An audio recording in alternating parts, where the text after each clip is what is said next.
Buenas tardes. Es con enorme alegría que le damos la bienvenida a Judith Butler, académica, feminista y activista política. Su conferencia de hoy se va a titular Sin aliento, riendo, llorando en los límites del cuerpo. Judith calcula que aproximadamente va a hablar durante unos 40 minutos y eso nos va a dar algo de tiempo para hacer preguntas después. Pediremos que las preguntas se hagan por escrito y hagan llegar al podio, por favor. No quiero sacarle mucho tiempo porque todos vinimos a escuchar a Judith y no al presentador, pero a nombre de la UNAM, del 11º Encuentro del Instituto Hemisférico de Performance y Política, de la Cátedra Bergman y de la Facultad de Ciencias Políticas y Sociales, le damos la bienvenida a Judith a territorio Puma, una bienvenida a la UNAM, una universidad que es orgullosamente pública, libre, gratuita y laica. Muchas gracias.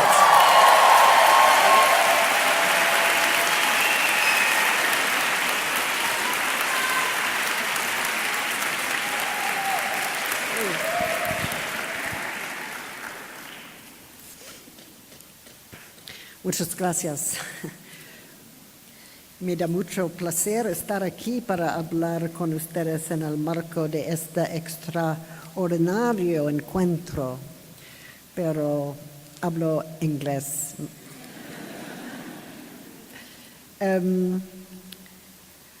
What brings us together is noise, laughter, and the political potential of sound.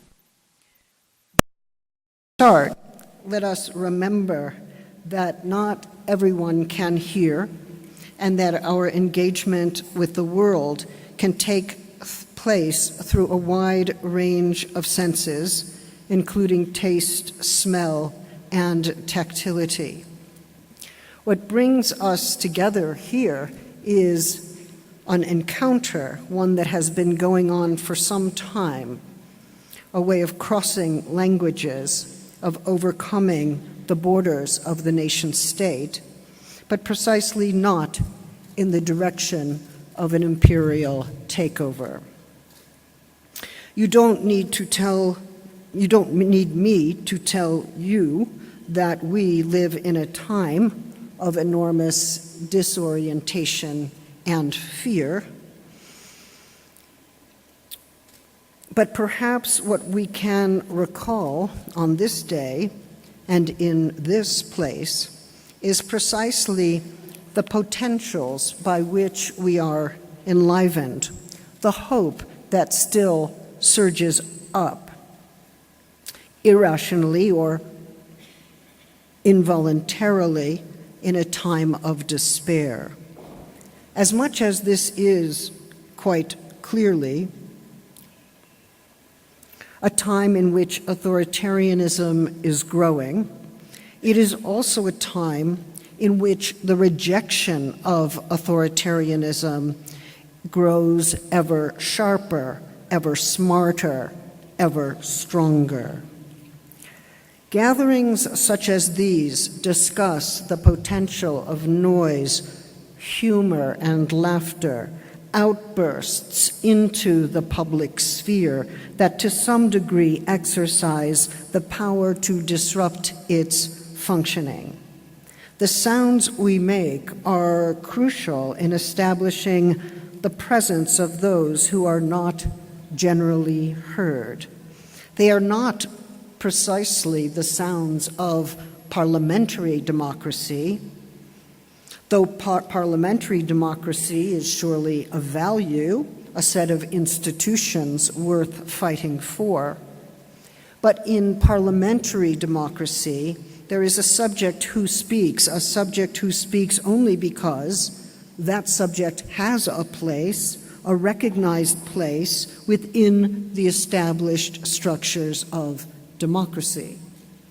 But what about those who whose demand for democracy cannot be heard, those who speak in a language that sounds to others like noise, those whose language is a kind of noise for which there is no apparent translation into the existing structures of democracy. Is it really noise? Is it a demand? And does it come from the people who are outside of democracy, the ones who are forming another democracy, a future democracy? They are not always recognizable as subjects. Their language is not always acknowledged as language.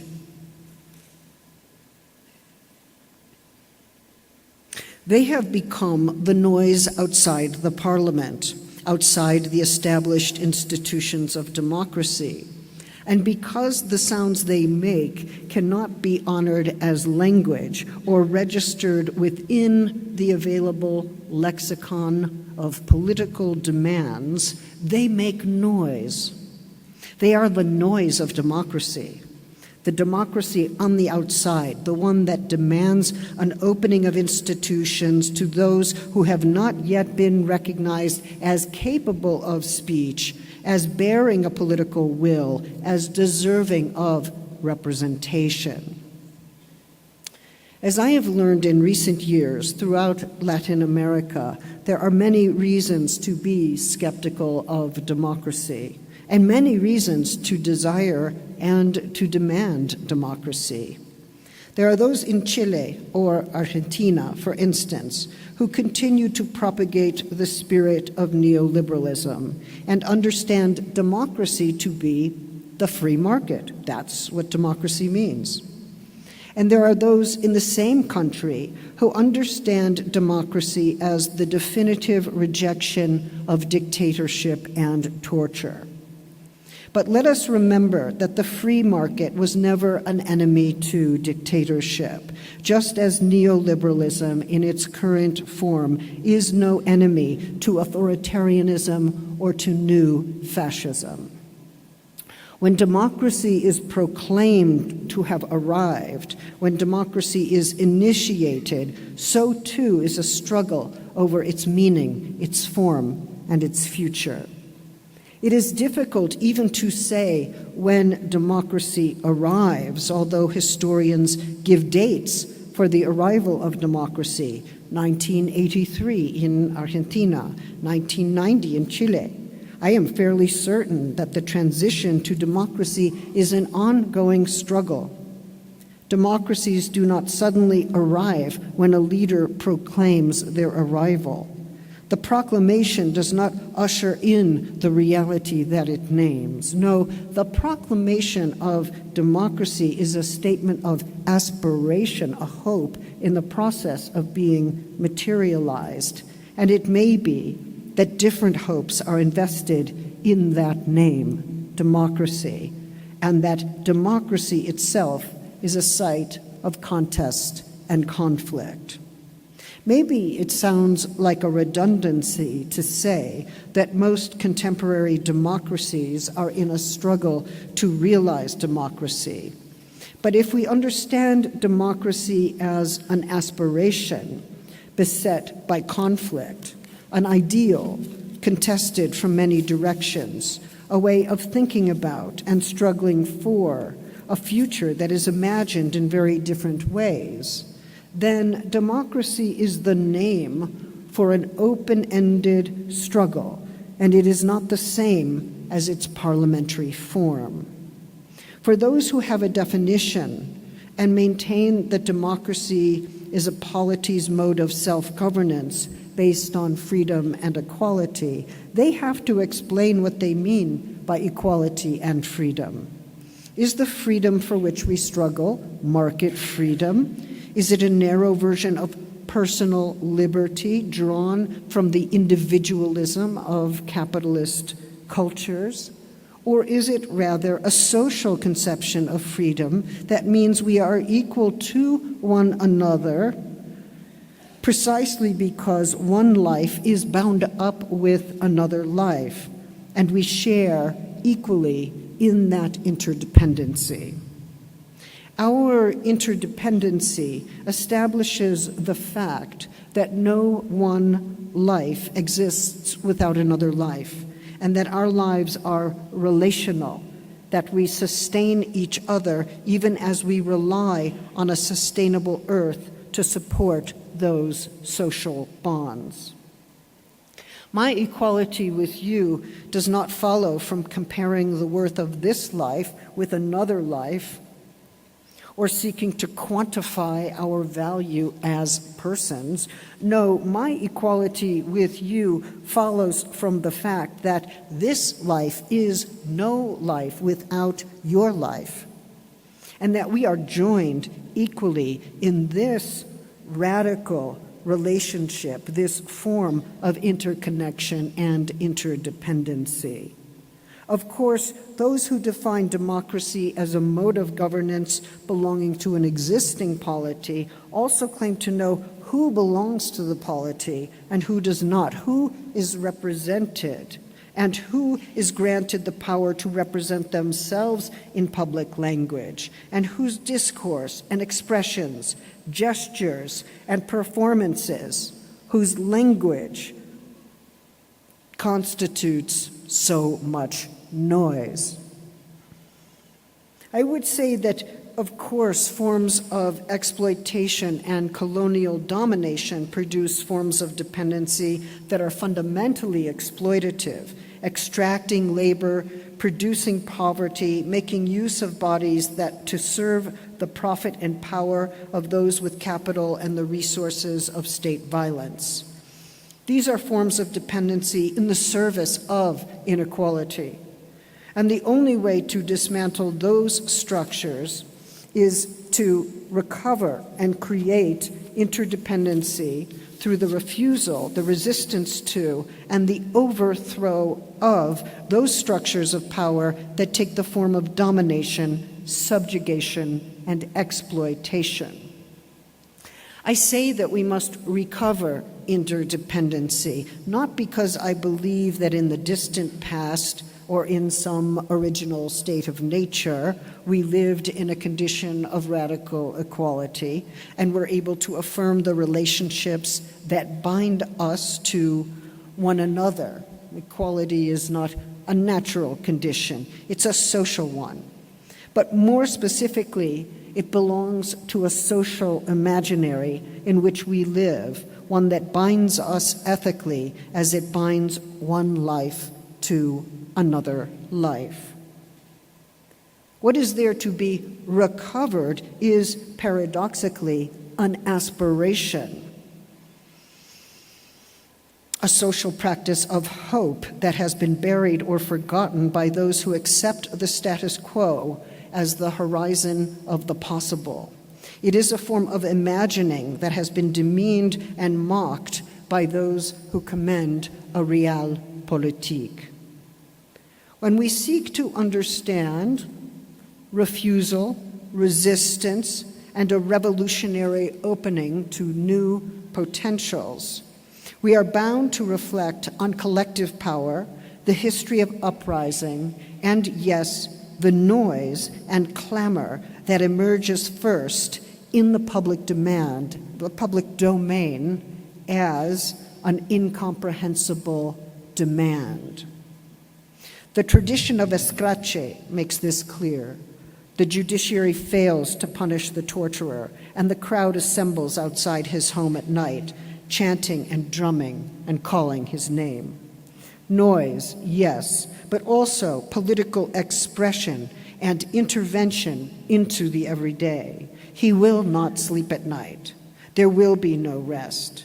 And extrajudicial punishment takes the form of unwanted sound. Not quite torture, but its reminder. In fact, Escrache is a nonviolent form of civil disobedience, breaking the laws that protect against public nuisance and disturbance. As I understand it, Escrache came into existence as a term in 1995 in Argentina to oppose the amnesty given to those who committed crimes under the Videla regime. In Chile and Peru, it was the same, though sometimes called funé. It surfaced again as a form of non-violent protest in Spain in 2013, undertaken by the Plataforma de Afectados por la Hipoteca against banks whose exploitative practices led to a large number of evictions. In all of these instances, sounds break the law, but they also demand justice. They indict the law. They are extrajudicial and extra-parliamentary interventions into public space. They produce their effects through relentless noise. But is that noise not also a political demand, one that takes place in another register?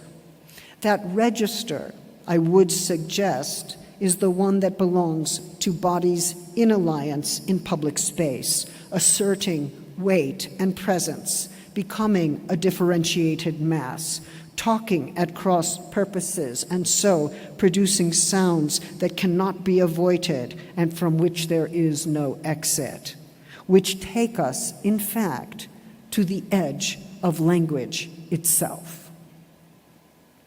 The voice that moves between noise and language registers the unacceptable condition of exclusion at the level of the body. It suffers, and it lets its suffering be known, and it calls for an end to suffering and a process of repair. It refuses to accept the bodily condition that injustice produces, bodies living at the limit of their sounds, bodies grappling with irresolvable grief and political passion. The refusal to accept the status quo takes an embodied form, but the body is not simply the vessel or the instrument for that refusal. Vocalization is only sometimes speech. It verges on the semantic and veers away. The noises that we emit from the body are only sometimes translatable into sentences. There is always a remainder, something that cannot be transported in its entirety into speech, the embodied nature of suffering and joy as it inflects breath and voice and the involuntary emission of sounds. I have started with the claim that some political demands sound like pure noise to those to whom they are directed, or some forms of political expression seem to be incommunicable within a public sphere that regulates the proper form of communication and self-representation. That is why I suggested that within the framework of parliamentary politics, political demands that emerge from the outside can be dismissed as pure noise, utter nonsense. But if that is right, then once those demands are received and registered, they lose their status as noise and become political expression. And yet, I want to make a second point here, which is that it is never fully possible to overcome the noise in speech or to quell the tension between noise and speech. This is, I would argue, a politically important point, since noise establishes a critical outside to any regulated world of sound and meaning. My point is not to convert all noise into speech, but rather to insist upon the critical potential of noise. Of course, when the speech of the marginalized is called noise, then we can come back and say, no, this is speech, listen better. But we also want to say, hey, there are other forms of political expression that do not conform to speech, that thrive on the border of speech and noise, and we insist on noise precisely because we insist on the public sounds of the body in the public sphere. After all, it is bodies that are shoved back at the border, and bodies that are made to suffer poverty, and that are shut out from the spheres of appearance and sound. And their clamor is the living reminder that it is at the level of the body that political suffering takes place, and it is through embodied action that the disenfranchised make themselves known as existing, still existing, with all the claims that belong to a living existence.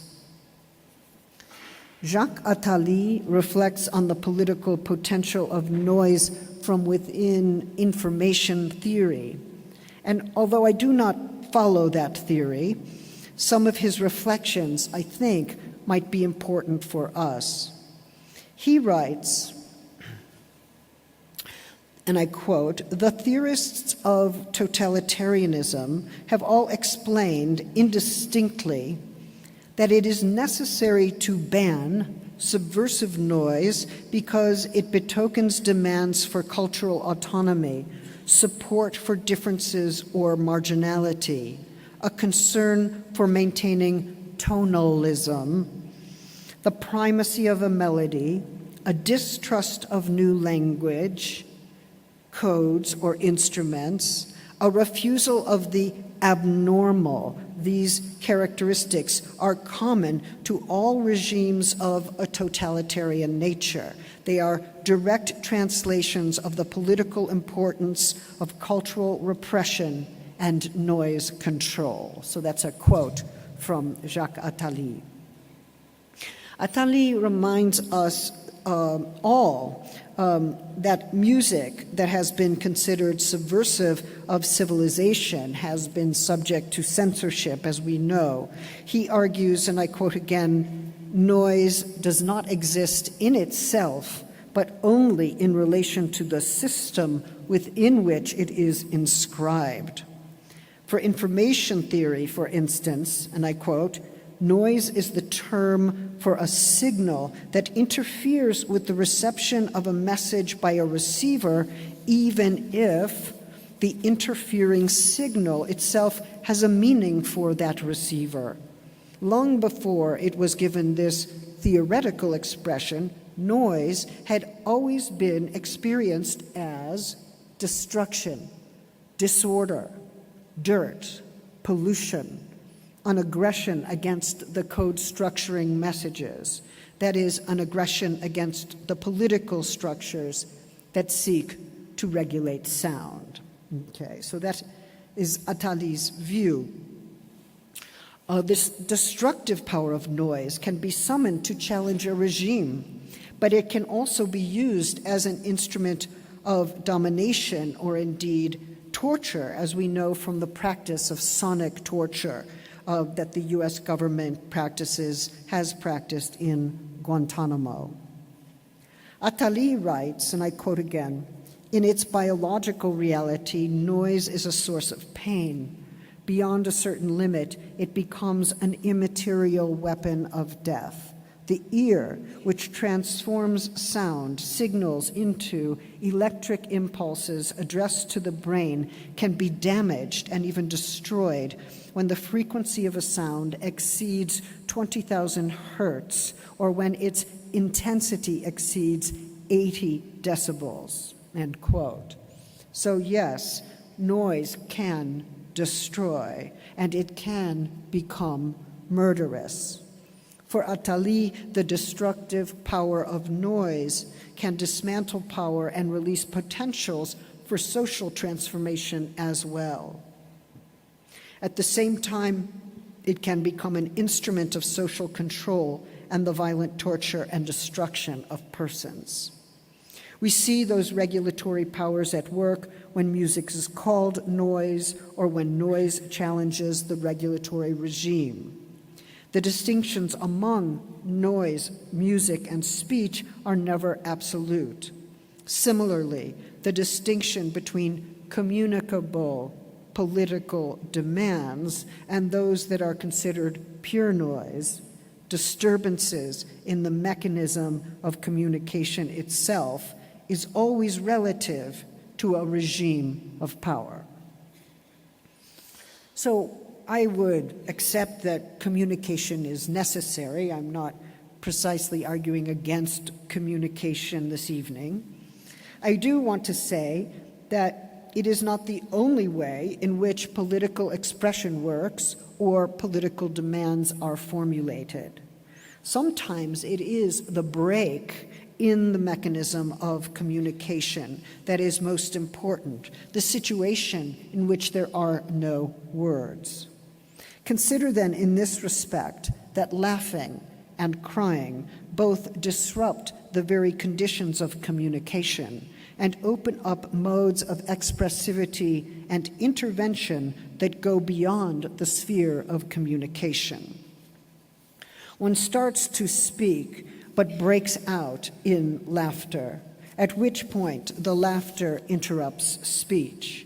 One cannot finish the sentence. One can hardly catch one's breath. Something somatic is happening that interrupts the course of speaking. The sounds of the body exceed the form of vocalization called speech. Something else is making itself known. The body erupts.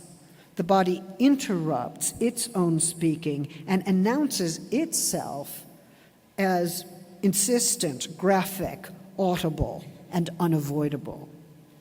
I do not know, but I don't believe that people die from laughing or from crying. And yet it is possible to say that both laughing and crying do indicate a crisis for the human subject, one that is nevertheless quite ordinary. Perhaps laughter interrupts speech more than crying, but it all depends on the situation. There are surely times when laughter seems impossible and other times when crying seems impossible. They can, in either case, be conditions of extreme suffering or extreme joy. And there are times when speech or signing vanish altogether, since something incommunicable is, as it were, stuck in the throat. Some question of life emerges precisely here, a question of breathing, the pace of breathing, the very ability to take in air, inhale, or to exhale. The embodied conditions of the speaking subject makes itself known through an emphatic interruption. Those embodied conditions are its living processes, the conditions of its own life. One breaks into laughter and can hardly breathe. It is as if the body nearly ceases its own functioning. One breaks out laughing and one breaks into tears. In both cases, one is breaking. But from what and in what direction? Some form of functional life has broken down, or the body inserts itself as a disturbance in that functioning. One laughs or one cries, which is another way of saying that one is bound to the body as living process precisely at the moment in which the body breaks open or breaks into an involuntary heaving, catching its breath, becoming intimate with the threat of no longer being able to breathe. Both laughing and crying do not merely interrupt the body's functioning in everyday life, but they bring that functioning into crisis, nearing the condition of physical emergency, miming without full control that reaction to being imperiled. The phenomenologist Helmut Plessner writes the following, and I quote, "Inhaling and exhaling govern the possibilities of giving voice and serve as the basis for the many species-specific sounds of warning and enticement which accompany biologically important situations." End quote. At the same time that there is no loss of vital connection, there is no power to secure autonomy from emotion. One finds oneself in a vital crisis with breathing itself. But this does not happen outside of a demanding situation. Indeed, laughing and crying take leave from a situation to which they also respond. Laughter, Plessner writes, is always an escape and an elevation. Laughter does not express a prior idea or emotion, but it is the sonic form and manifestation of that emotion, the form given by the modulation of voice and breath, diaphragm, mucus, and the fluids of the body. One can be brought close to urination or simply find oneself urinating, surprised by one's own bodily reaction. If there were a different expression for an emotion, it would be another emotion. In this way, the emotion is bound up with its bodily form and manifestation, and we cannot isolate the emotion or thought conveyed by laughter from the laughter itself. This is a cognitive fallacy, one that believes that such embodied reactions can be translated into thoughts and statements effectively and exhaustively. So let us consider that laughter is always, as Plessner puts it, an escape and elevation within a lived situation, one that is largely uncontrolled, calling into question the identification of the first-person I with conscious control. One breaks away from the situation one is in at the same time that the body responds to that very situation. That both happen at the same time indicate a kind of survivable crisis of embodied existence. What we call the person, the more or less voluntary sense of the I, is overwhelmed by its own expression, transported in and by its own embodied expression. The contagious effects of such expressions can only be refused by adopting regimens of self-control. I am suddenly susceptible to others, and they are to me, and something about our intense capacity to be affected by one another involuntarily cannot be contained. Of course, I do not lose myself entirely, but I discover that I am a creature defined in part by this very capacity for self-loss. When I am crying or laughing, I am not usually acting deliberately in a situation to impart an idea or affect a change, although some forms of acting can follow from this position.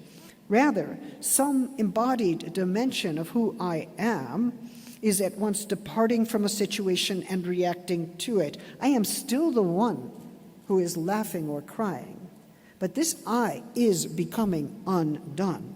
Physically, one loses one's voice and ability to speak. One cannot catch one's breath. It keeps running away on its own. One comes right up against an edge, the physical limit to life itself. Now, it may not seem that this is the case when we laugh at a television show or find ourselves crying in response to a story we hear about someone else's life. But these are the minor moments of a crisis, the reminder of a fragility that repeats and interrupts the daily life of deliberate action and moving forward. Laughter, in particular, is largely involuntary, but this does not mean that all capacity to shape and limit laughter is fully forfeited. There is some letting go that makes it possible.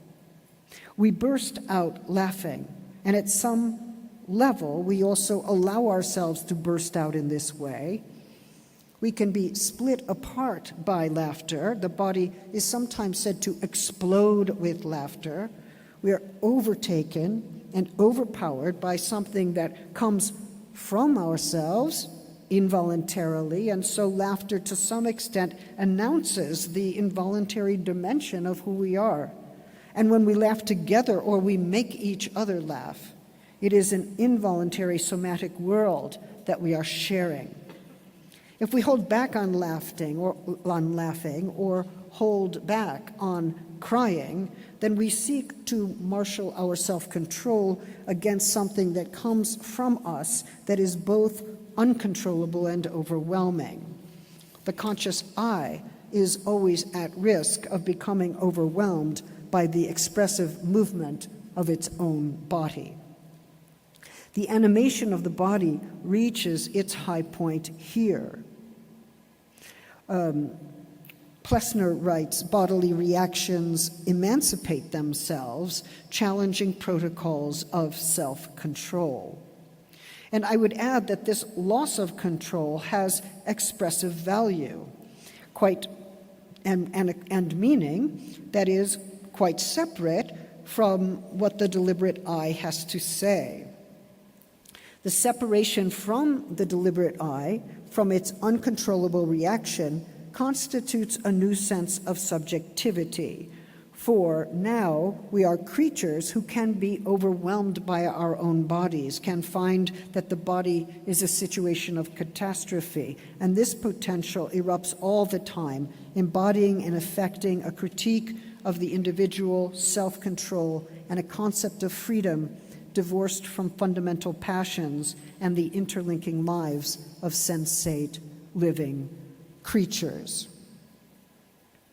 Indeed, we can become overwhelmed by our bodies. We can speak this way in sexual passion, or in the case of illness, or in the case of grief, or in the case of laughter, or in the case of crying. Out of control and out of breath, the body reacts to certain demands in ways that disorganize and dismantle a socially functional self, effecting a strike against functionalism. Laughter lets us undergo that loss of control on our own behalf and on behalf of the living. Crying marks the limits of what we can do to stave off loss, and it can sympathetically mime the loss of breath that goes with crying or dying.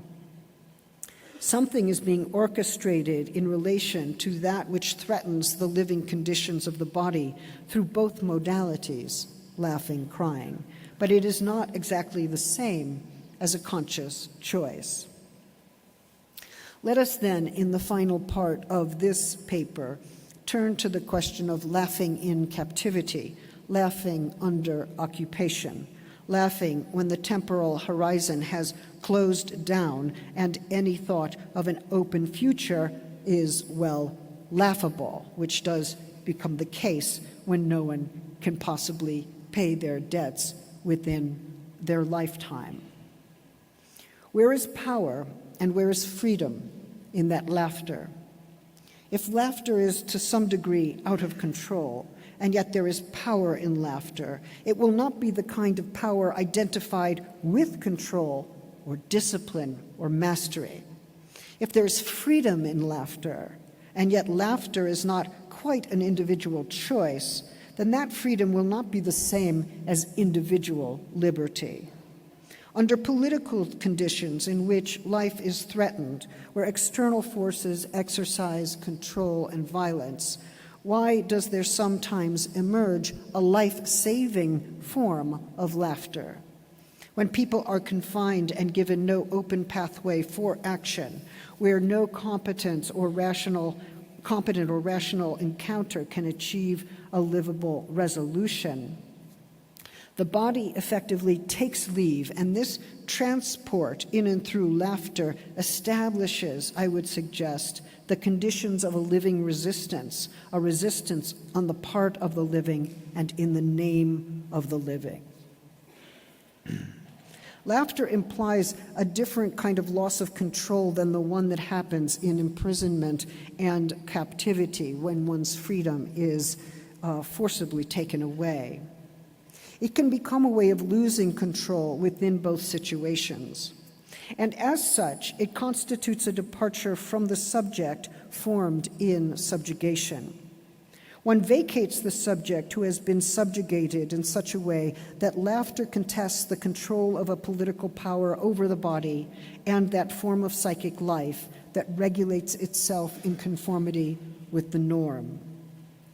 whereas the hunger strike within prison is at once voluntary and self-diminishing, contesting the control of the prison over the reproduction of the very body of the prisoner. Laughter establishes the living creature as powerful in their self-loss, vulnerable and susceptible to allies who, in contagious laughter, display their permeability to one another as well as the affective basis of their solidarity. What is political here is an extra-parliamentary political eruption and disruption, politics and power beyond the spheres of communication and control, but not for that reason outside of sociality and solidarity. One laughs, and in some sense, the body opts for temporary elation, sounding forth into another's acoustical universe. It is outside itself, ecstatic, but also entangled and caught in its own breath, its own life function, one that makes no sense without the living creatures on whom one depends and with whom one's life is entangled. The body erupts, as it were, into a new sociality. I remember when I visited Palestine, the dinner tables were always full of laughter. I was an earnest leftist from the United States, expecting to hear stories of oppression. But when Palestinians gathered, whether formally or informally, they began to tell stories and laugh, to tell jokes, or to interrupt each other with hilarious remarks. I was taken aback at first, but then it became clear that laughing was a way of life that was bound up with tears. For instance, consider the writer Suad Amiri, who has written several humorous works, including Sharon and My Mother-in-Law, about a crazy and absurd encounter between her Palestinian mother-in-law and the former general of Israel. She also wrote a book called Menopausal Palestine, Women at the Edge, riffing off Almodovar. She claims that Palestine is menopausal, that it has now been at least 6 decades since the State of Israel was established, and she has seen the loss of land, the occupation, military occupation, and the complicity of the Palestinian government.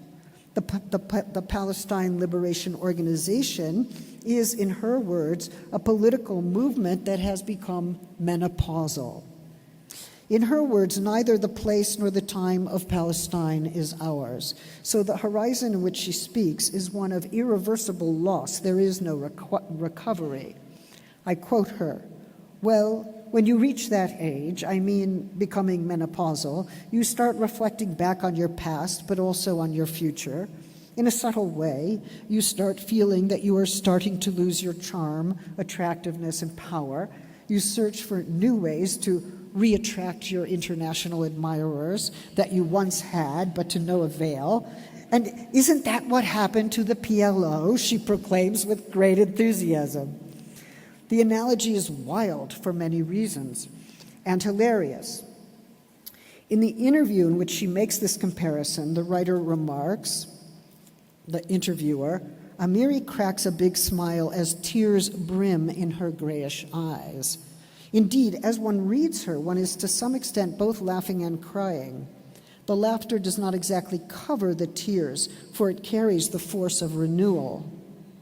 One writer remarks that even when protesters were choking on gas, unleashed by the Israeli military, they kept joking, waving to their friends, joking, coughing, "They missed me, they missed me," when they clearly had not been missed. They were choking on the gas and making the joke at the same time.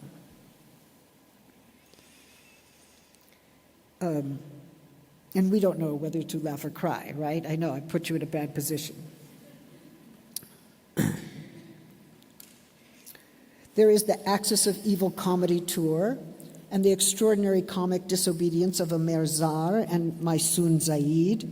She writes that humor is not just a way of getting through, of trying not to produce high drama or self-pity, but also a kind of exhilarating exchange in which members of the community lift each other up from their sorrow. They elate each other. They give each other the condition of elation with a full recognition of the extent of their losses. So it's not a kind of denial. She writes about a prisoner released from solitary confinement who, for several years in solitary confinement, who made everyone laugh uproariously with his tales of what happened there. The guards were ridiculous. They didn't even know how to do their job. They left his door unlocked, or suddenly he had the keys and the guard was inside the prison cell and he didn't know how to lock the keys to make sure the guard stayed, and so they ended up exchanging keys, on and on. But the telling of the story is a way to lift the listener from their pain, but also to exhale life into the other and to inhale life-giving breath from the other, a social practice of reciprocal resuscitation through laughter.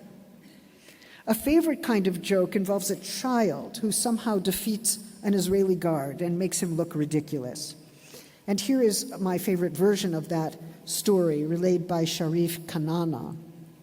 I quote, "A group of soldiers stopped a shab, a young boy, in the marketplace and were about to take him away.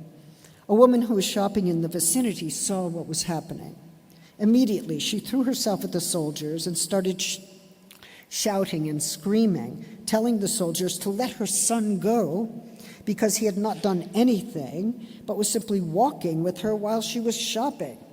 She kept pulling and tugging at the boy until she got him loose. And as she walked away with him, hand in hand, one of the passers-by heard the woman ask the boy, 'Now tell me, what's your name? What family do you come from? To whom do you belong, dear?'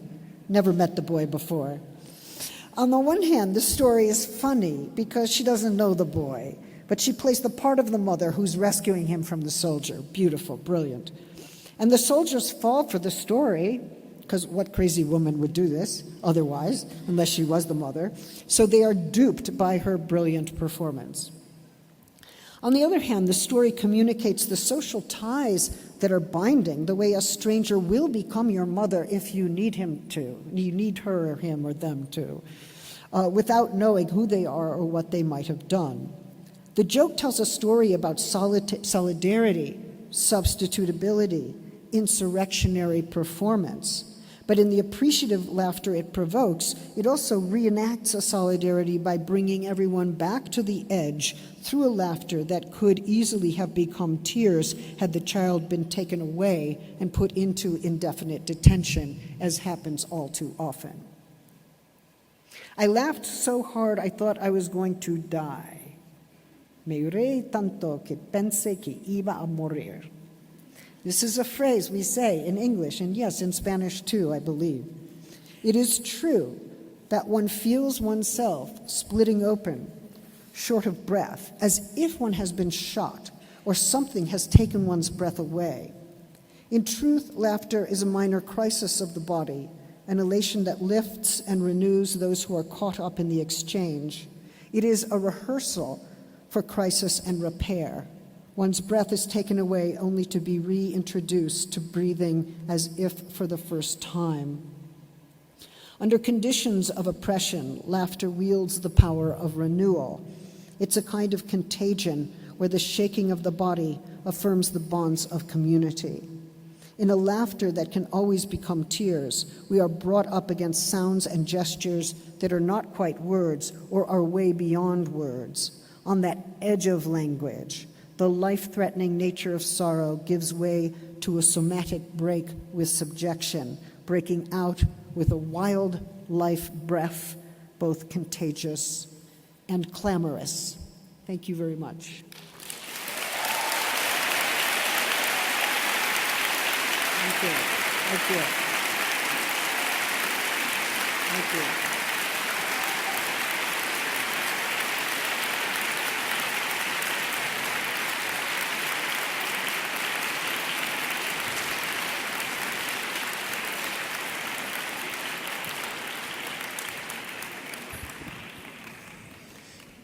Tenemos un tiempo para preguntas Nos han pedido que por favor aquellos que quieran formular preguntas lo hagan por escrito. Van a haber 2 o 3 personas que van a estar recibiendo los papeles para hacérselo llegar a Judith.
Body emphasis, empathy, of laughter and llanto.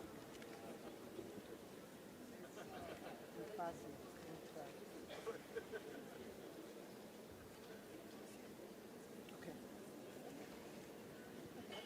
You'll better read this in English as well. Will you take the anti-species one?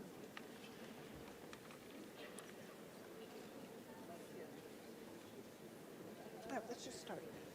How would you interpret the laughter of the torturer, laughter of... Do you want to start with whatever you choose?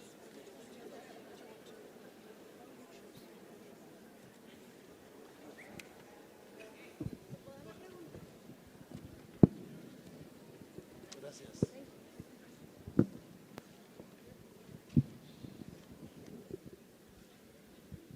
Voy a traducir. Mañana habrá una huelga general en Brasil en contra de las políticas neoliberales del gobierno conservador de derecha recientemente electo. Dado que usted hace poco fue víctima de la intolerancia fundamentalista en Brasil, ¿usted apoya este movimiento de trabajadores, estudiantes y artistas en contra del gobierno fascista de Brasil? Of course I support the strike.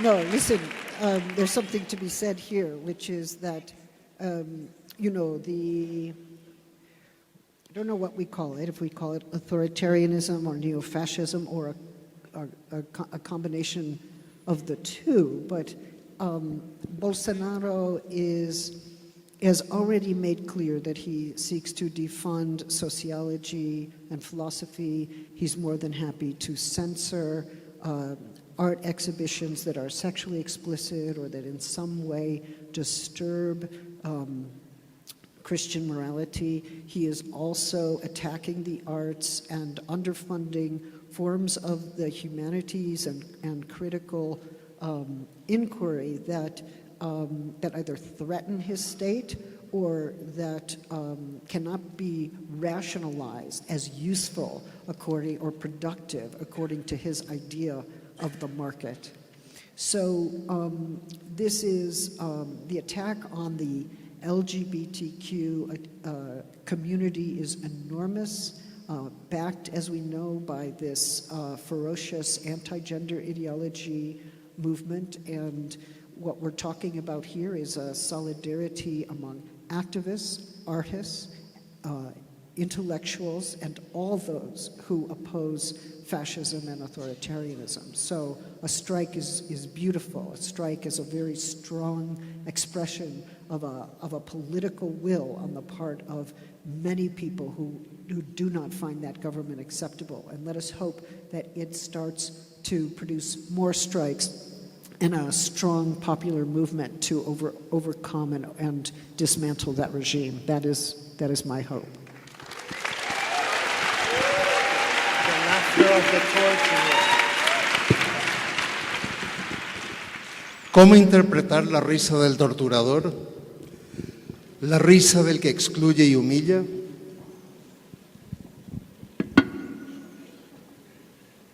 Yes, it's a very good question, and I suppose if I were to continue this paper, I would have to turn to that right away.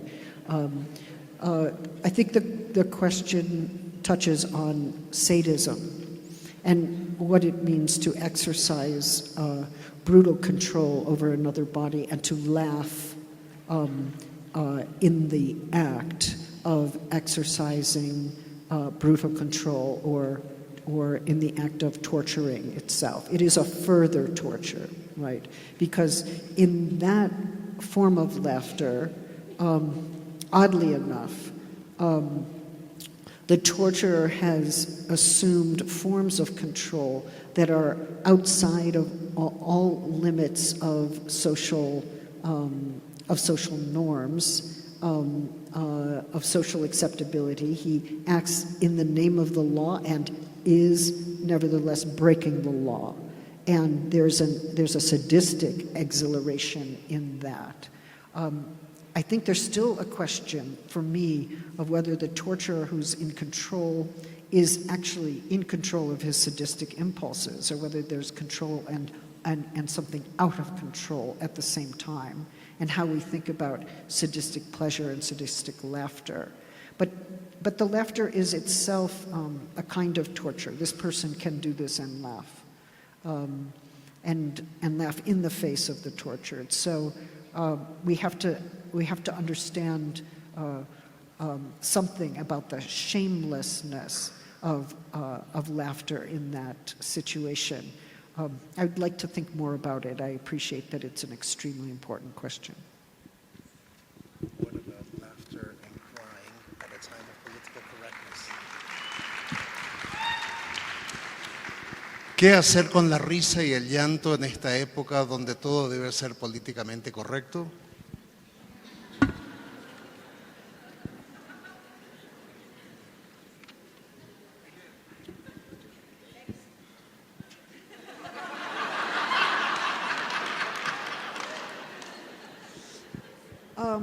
Well, look, I will tell you the truth. I've never really understood what people mean by politically correct.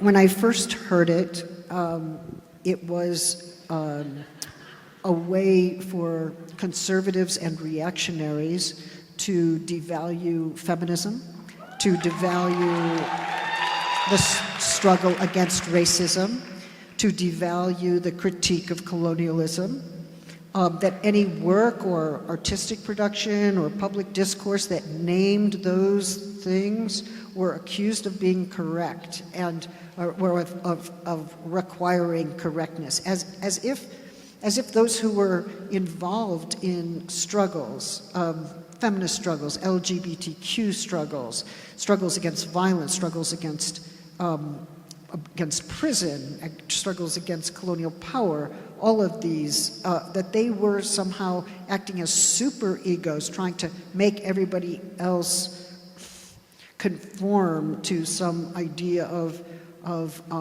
moral correctness.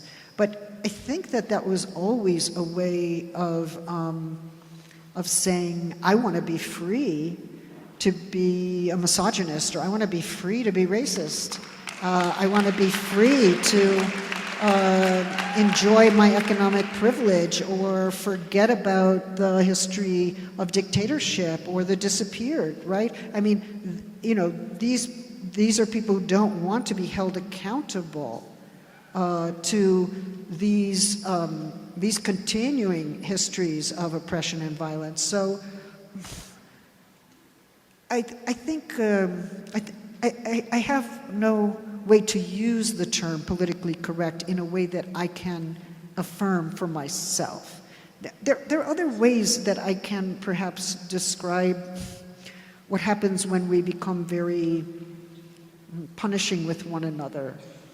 And I'm reminded of the fact that women of color feminism has for so long, especially in its prison abolition work, called for restorative justice paradigms.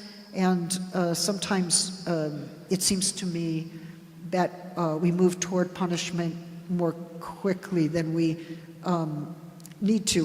We move towards incarceration perhaps more quickly than we need to. We need a critique of the prison system, but also to think about how to repair from very serious injuries and very serious wrongdoing without strengthening the prison system and its violence. So those are complex questions, and I would love to see feminism open that up, because we all oppose harassment and rape and sexual violence, and we want to see absolutely an end to all of those practices. But do we turn to the law? Do we not turn to the law? Do we turn to the prison system? Do we refuse the prison system? Do we nullify or negate somebody through social media? Is that the proper punishment? Or is there also some other way that we can change the structural and social conditions of these forms of violence, which include femicide, right? I mean, we could maybe go after every single person who has committed a crime, and maybe that is what is necessary. But that set of individuals will continue to reproduce unless we get to the social structural foundation of sexual violence, which we desperately need to do. And that takes a different kind of thinking, a different kind of critical thinking about, and a different kind of oppositional movement that really opposes violence at every level of society.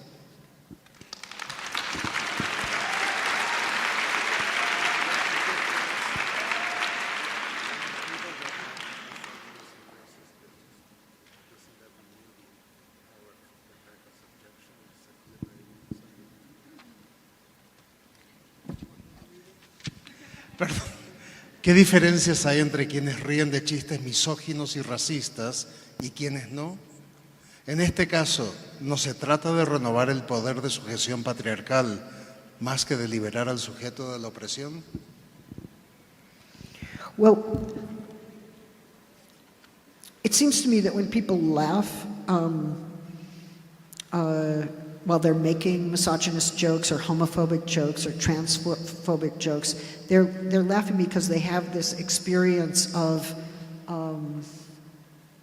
breaking a taboo and of exercising a kind of cruel freedom. And there's an elation in that. They laugh together. They renew each other's community through that laughter, right? So that's there too. But that laughter strikes me as very short-lived. It doesn't strike me as a long, deep, serious laughter. It's a short-lived laughter. And I don't know why that is the case. It's almost as if it's a laugh that knows that there is nothing funny about what is being said. I think the seriousness of the disavowal of structural inequality and social violence is a denial of that reality. And I think what I was trying to point out in the Palestinian instance, for instance, was that there were forms of laughter that did take one up and away from a situation, but didn't do it in a way that denies that situation. I think there's a certain kind of laughter that comes with the power of denial, the power of negationism, and that's an insidious form of laughter.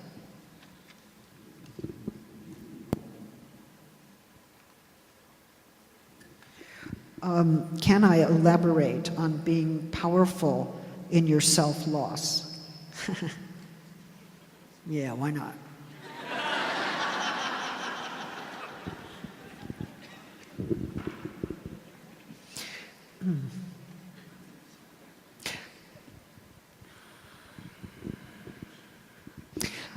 I think that we can never understand solidarity if we start from the notion of the individual. If we start with an individual ontology, right? If we are each individuals, we go to a meeting, we try to decide if we can have solidarity or not, we enter into a contract as one individual with another. I mean, I think you have to undergo something together. You have to experience the world and interpret the world, and you also have to have the permission to laugh together at the hideousness of the condition and the absolute necessity of a political movement that will seriously oppose that condition. And that's a very interesting moment, because no one person controls that scene. You agree. When you enter into contagious laughter, or you become susceptible to solidarity, that means that you allow yourself to be affected, or you find yourself affected, and you are both less than yourself and more than yourself, because you've become this social bond, which is now a kind of sustaining social bond. And I think individualism can never furnish that sense of solidarity or life-sustaining solidarity. But there is a certain kind of self-loss within the individual paradigm. I am no longer completely a conscious, voluntary, deliberate I who enters into contracts knowingly. I also fall apart. I grieve, I cry, and I exchange affects in wild and contagious ways that allow me to make and renew community and solidarity. And I think that's powerful, and it's a power that comes from self-loss.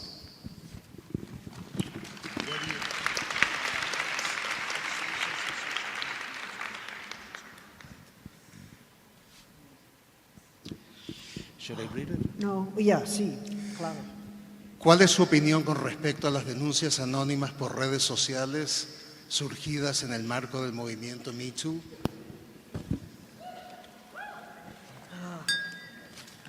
They're making me work hard.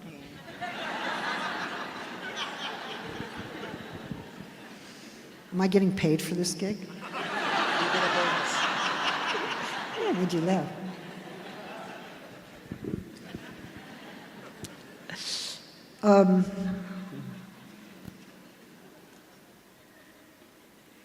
All right, be patient with me for a moment, and let me say at least two things.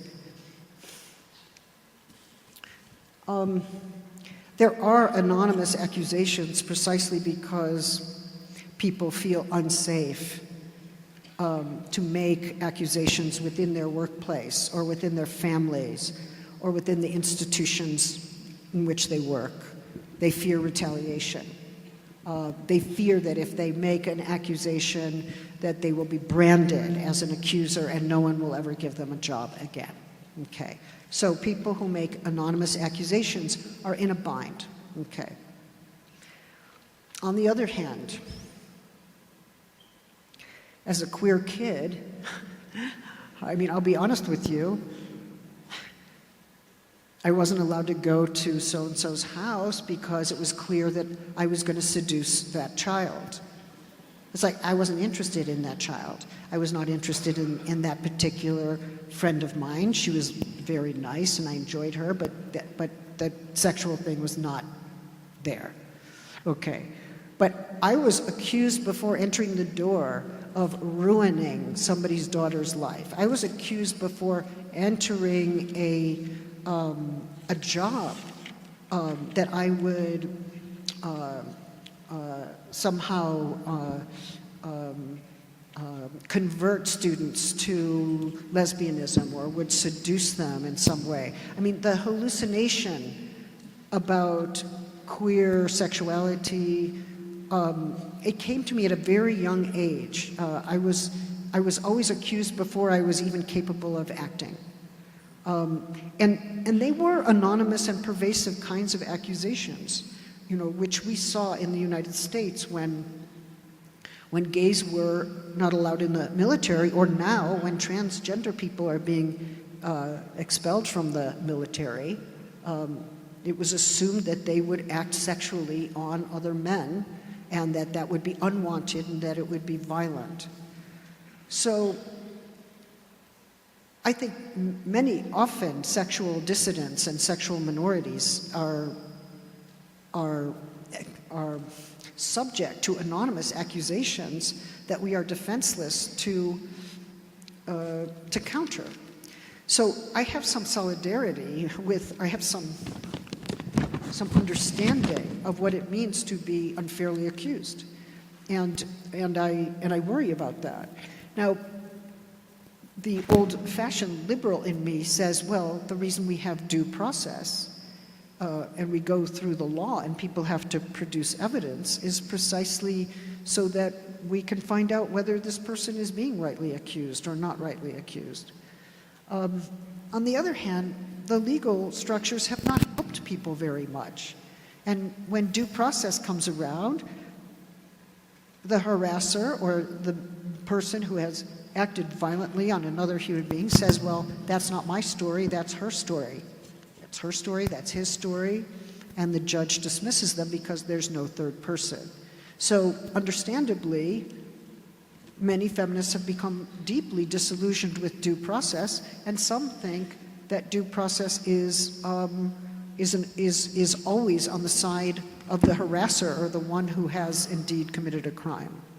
So we're in a quandary, because do we want the media to be the tribunal? If we make anonymous claims, there's no way for our claim to be adjudicated. We can hurt that person's reputation, but does it establish the guilt of that person? It's for me very complicated. I think also maybe there's a difference between Me Too as a movement, which I believe really emanated not just out of the United States, but in relationship to high-profile media personalities, and Ni Una Menos, because I think Ni Una Menos does not focus on the individual serial story, right? It's not one story after another story. It's a collective demand, and it's a collective opposition to sexual violence, and it works to identify it in the family, in institutions, and in the state, and in the economy. It's not based on so much on calling out the individual, but on changing the social structure at a more radical level. And I worry sometimes that Me Too is an individualist political, I don't even know if it's a movement, if we can call it that. Maybe it is a movement, but it's a serial set of accusations or a serial set of stories where it's one individual, one individual, one individual. Can we ever derive the collective from Me Too? I don't know. I don't know if we can. I think we can from Ni Una Menos, and I don't want it mean to say they're opposite, but Ni Una Menos takes the collective as its presupposition and its aim, and I've yet to see how that works with Me Too.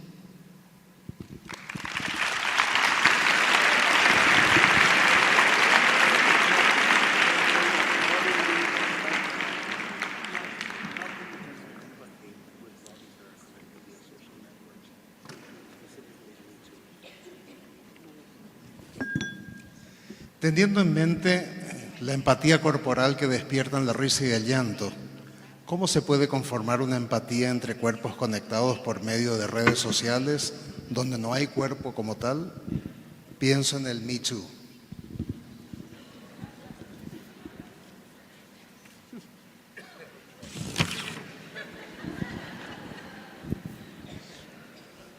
I mean, I think it's better to have empathy than not to have empathy, right?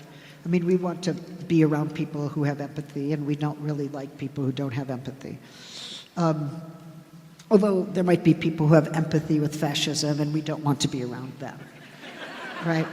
So empathy by itself is not exactly good or bad. But empathy tends to, and I might be wrong here, and people do argue with me about this a lot, so I'm willing to revise my position in time.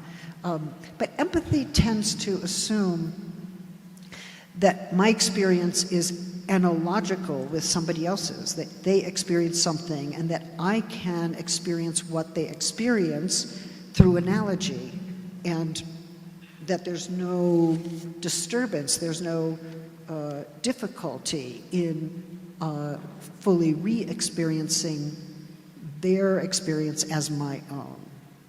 And I think maybe it's not so easy. I don't want to assume that, we're all humans and so we can each empathize with one another. It turns out that there are massive differences among us, and they can be linguistic or regional or ethnic or racial or gendered, that actually have to make us pause before we assimilate another person's experience into our own structures for understanding things. And sometimes we have to allow our own structures to be challenged and undone by an experience we are asked to listen to. And I'm not sure that's the same as empathy. Empathy presupposes that whatever happens there can happen here. It's just a question of being empathic enough to reenact the other's experience as my own, or to ask them to reenact my experience as theirs. There's trouble in translation in that. I mean, really listening to what someone else's suffering is, or what someone else's desire is, or what their aspiration is, it sometimes means a disorientation from one's own framework. It's almost like learning another language or entering another syntax. That's not analogy. That's like becoming undone in the service of the other. And that's what I think ethical responsiveness should look like.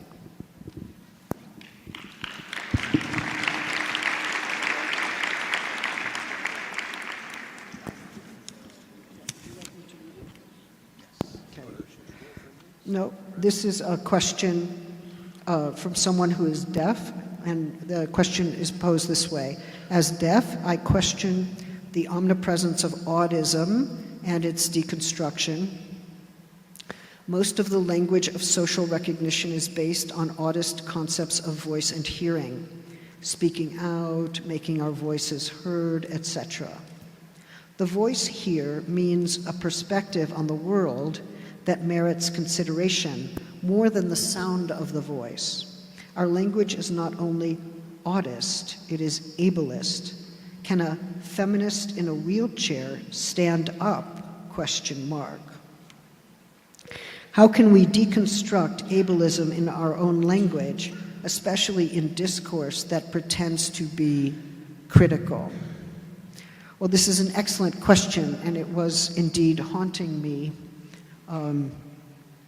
as I wrote this paper, thinking that sound and noise are issues for those who hear in ways that are quite different than for those who do not hear. I do think that standing up can be a metaphor, but then we have to ask why that metaphor rather than another, right? Maybe showing up is different, wheeling a chair into public space, that's a way of showing up. Entering visibility, entering the visible world. Also, the sounds that deaf people hear and the sounds that they make are also expressions of their living being. They may not conform always to language in the sense of vocalized language, but as we know, they are expressive and they are also fully communicable, especially with sign language.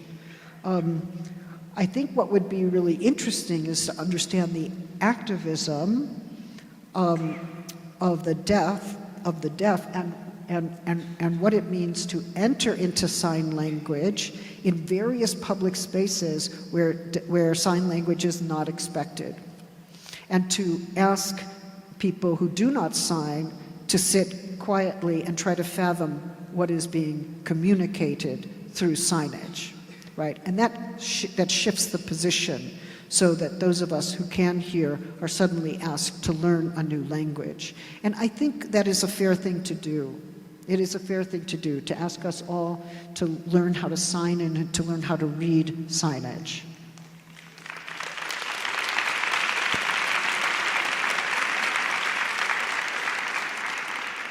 I thank you for the question, and I hope it enters into the conversations that follow here. Thank you.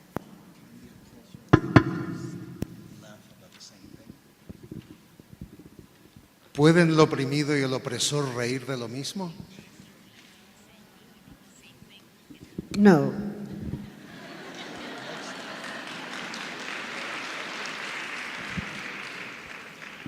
let me put it to you this way.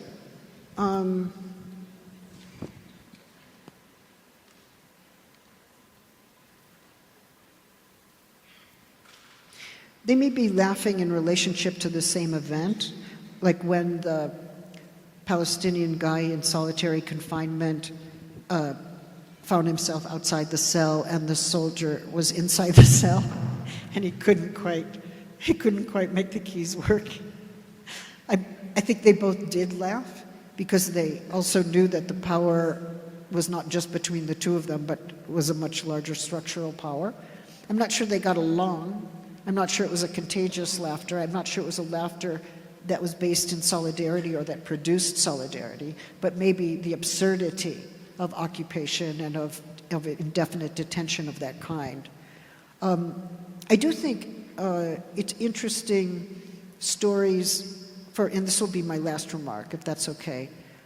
There are stories of people who, when the concentration camps were emptied, or especially the worker camps at the end of World War II, and many of the soldiers who had been guarding the camps were walking towards the train line with the prisoners who had been in the camps, and they were oddly mingling on the roads, or sometimes mingling inside the car in the train itself. And there were some jokes and sharing cigarettes. But there were jokes, oddly, that tended to take place in German because that was the only language that they shared. And I take that to be an interesting moment, an opening of a certain kind. But I'm not sure that either one was oppressor or oppressed at that moment. They were both exiting war and exiting their positions as oppressor and oppressed. I want to thank you very much for your totally interesting questions. Thank you.